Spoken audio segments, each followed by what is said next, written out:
नमस्कार। आज crime file में हम बात करेंगे गौरी लंकेश हत्याकांड के आरोपी श्रीकांत पांगारकर का नाम अचानक सुर्खियों में आ गया है। इसकी वजह भी है उसका निकाय चुनाव जीत जाना। पत्रकार गौरी लंकेश की हत्या की साजिश में उसकी भूमिका, एसआईटी जांच, गिरफ्तारी, जमानत और राजनीतिक एंट्री से ये पूरी कहानी सराबोर है। महाराष्ट्र के जालना नगर निगम चुनाव में निर्दलीय उम्मीदवार के तौर पर जीत हासिल करने वाले श्रीकांत पांगारकर का नाम एक बार फिर चर्चाओं में है। ये वही पांगारकर है जो पत्रकार गौरी लंकेश हत्याकांड में आरोपी रहा है। चुनाव जीतने के बाद उसने समर्थकों के साथ सार्वजनिक रूप से जश्न मनाया, जिसकी तस्वीरें और वीडियो सामने आते ही तीखी प्रतिक्रियाएं सामने आ रही हैं। विपक्षी दलों और सामाजिक कार्यकर्ताओं ने इसे न्यायिक प्रक्रिया का मजाक बताया है। खास बात यह है कि पांगारकर का नाम एक ऐसे हत्याकांड से जुड़ा रहा जिसने पूरे देश को झकझोर दिया था। चलिए सबसे पहले आपको बताते चले कि श्रीकांत पांगारकर है कौन। श्रीकांत पांगारकर महाराष्ट्र के जालना जिले का निवासी है। उसका नाम कट्टरपंथी नेटवर्क से जुड़े मामलों में सामने आता रहा है। अगस्त 2018 में महाराष्ट्र एटीएस ने उसे कच्चे बम और हथियार बरामदगी के मामले में गिरफ्तार किया था। उस पर विस्फोटक अधिनियम, विस्फोटक पदार्थ अधिनियम और यूएपी जैसी गंभीर धाराओं में केस दर्ज हुआ। जांच एजेंसियों के मुताबिक पांगारकर वैचारिक रूप से उन लोगों के संपर्क में था जिन पर गौरी लंकेश की हत्या की साजिश रचने का आरोप है। इसी नेटवर्क के कारण उसका नाम गौरी लंकेश हत्याकांड की चार्जशीट में आया। एसआईटी की जांच में सामने आया कि गौरी लंकेश की हत्या किसी एक व्यक्ति का फैसला नहीं था, बल्कि एक संगठित साजिश का हिस्सा था। श्रीकांत पांगारकर पर आरोप है कि वह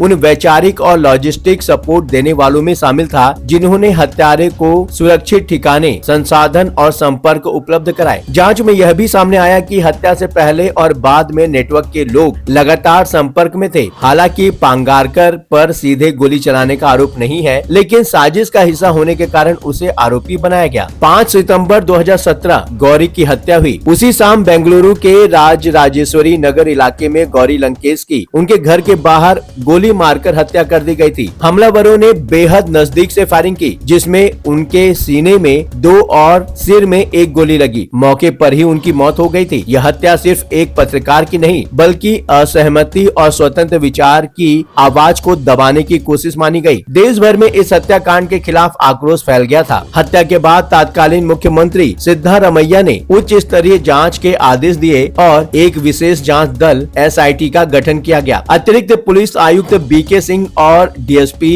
एमएन अनुचेत को जांच की जिम्मेदारी सौंपी गई। शुरुआती महीनों में एसआईटी को कोई ठोस सुराग नहीं मिला। लाखों कॉल डिटेल्स खंगाली गई, हजारों संदिग्धों से पूछताछ हुई, लेकिन मामला अंधेरे में भटकता रहा। यह जांच एजेंसियों के लिए सबसे चुनौतीपूर्ण दौर था। फिर आता है फरवरी 2018, जिसमें मिला था पहला सुराग। उस वक्त नवीन कुमार उर्फ हॉन्टी मंजा की गिरफ्तारी के बाद केस ने रफ्तार पकड़ी। पूछताछ में उसने हत्यारों को मदद देने की बात कबूल की। इसके बाद एसआईटी 3 महीने की कड़ी मेहनत के बाद मुख्य शूटर परशुराम वाघमरे तक पहुंची। वाघमरे की गिरफ्तारी ने पूरे नेटवर्क की परतें खोल दी और यहीं से पांगारकर जैसे नाम जांच के दायरे में आए। जांच में सामने आया कि वाघमरे के संबंध कट्टरपंथी संगठनों और वैचारिक समूहों से थे। पुलिस के मुताबिक आरोपियों को ब्रेन वॉश कर हत्या के लिए तैयार किया गया था। उन्हें ऐसे रास्तों से गौरी के घर पहुंचाया गया जहां सीसीटीवी कैमरे नहीं थे। हत्या के बाद सभी आरोपी तुरंत शहर छोड़कर फरार हो गए, पर पूरी साजिश बेहद योजनाबद्ध थी, जिसमें सहयोगियों की अहम भूमिका थी। जांच जैसे जैसे आगे बढ़ी,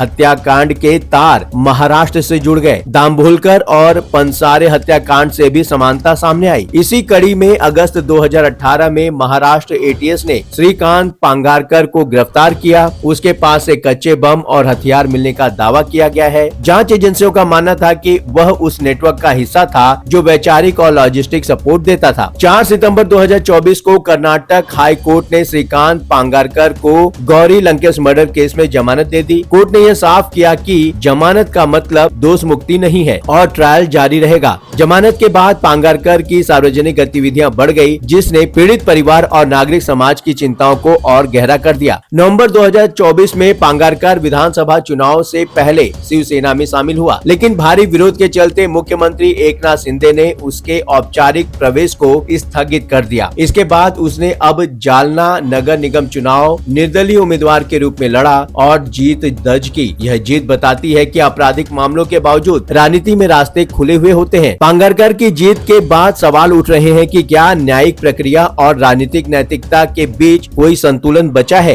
एक ओर गौरी लंकेश की हत्या का मामला अभी भी अदालत में है, दूसरी ओर आरोपी लोकतांत्रिक संस्थाओं का हिस्सा बन रहा है। यह स्थिति भारतीय लोकतंत्र के लिए गंभीर चिंता का विषय मानी जाती रही है। गौरी लंकेश का जन्म 29 जनवरी 1962 को हुआ। वे प्रसिद्ध लेखक और पत्रकार पी लंकेश की बेटी थी। उन्होंने टाइम्स ऑफ इंडिया से करियर शुरू किया और बाद में कन्नड़ पत्रकारिता में अपनी अलग पहचान बनाई। सत्ता और कट्टरपंथ के खिलाफ बेबाक लेखन के कारण वे लगातार धमकियों का सामना कर रही थी, लेकिन उन्होंने कभी समझौता नहीं किया। गौरी लंकेश ने अपनी हत्या से पहले पुलिस अधिकारियों को अपनी जान को खतरा होने की बात बताई थी। वे सोशल मीडिया पर भी सक्रिय थी और फेक न्यूज के खिलाफ लगातार लिखती थी। हत्या से कुछ घंटे पहले किया गया उनका आखिरी ट्वीट आज भी उनकी वैचारिक प्रतिबद्धता की याद दिलाता है। यह साफ करता है कि उनकी हत्या किसी अचानक गुस्से का नतीजा नहीं थी, बल्कि एक सोची समझी साजिश थी। श्रीकांत पांगारकर की चुनावी जीत ने यह सवाल और गहरा कर दिया है कि क्या गौरी लंकेश को अब भी पूरा इंसाफ मिल पाएगा। जांच एजेंसियों ने भले ही साजिश की कई परतें खोली हो, लेकिन ट्रायल और सजा का रास्ता अभी बाकी है। गौरी की हत्या सिर्फ एक अपराध नहीं था, बल्कि अभिव्यक्ति की स्वतंत्रता पर हमला था। ऐसे में आरोपी का राजनीतिक रूप से मजबूत होना इस केस को और भी संवेदनशील बना रहा है। इस विषय पर आपका विचार क्या है, आप हमें कमेंट के माध्यम से बता सकते हैं। चैनल को सब्सक्राइब करें और नोटिफिकेशन के लिए बेल आइकन को दबाना बिल्कुल न भूलें। लगातार खबरों के लिए बने रहिए क्राइम एक्सप्रेस के साथ।